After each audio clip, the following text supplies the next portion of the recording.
mga idol, nagpapasalamat kami kasi from Kapas Tarlac, dumayo ng Inaras sa Dipolo mga idol natin. Ayan, no? O, par, shoutout natin. Lagi mo pare. Tom, Jones, Jordan, Joby, Joby, oh, Dyson, number 1. Ronel.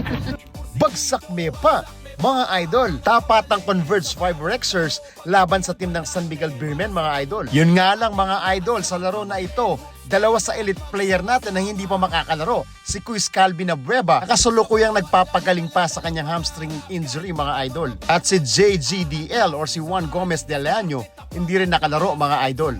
At kahit sobrang layo po ng Hinares, todo suporta pa rin ng mga Kabalen Kapampangan na bumiyahe pa po ng Pampanga hanggang dito, mga idol. Kaya big salute po sa mga boss natin, mga vice mayor, city councilors at mga mayor natin, mga idol. Pagpapakita po ng solid suporta sa ating coach of Vice Gov, Dennis Delta Pineda. Well, sa laro versus SMB, mga idol, we fought a good fight. Yes, tumodo tayo rito, mga idol, at sumabay sa isang elite team ng PBA. At kahit talo po tayo sa laro na ito, nakitaan natin ang improvement ng team. At hindi lang yan, mga idol, nagkakaroon na rin ng chemistry.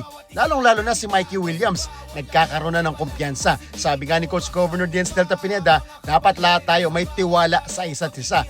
Trust the process, ika nga. Mga idol, nagamit rin dito si Kurt Rayson, isa sa mga point guard dati ng PGL. Sa tatlong pagkatalo natin, mga idol, marami tayong natutunan na leksyon. Leksyon na nagkaroon ng motivation. Motivation para sa mga susunod na laro. Hindi tayo pwedeng sumuko rito, mga idol. Bakit natin susukuan yung mga player at team natin na pilit lumalaban para sa Purple Nation?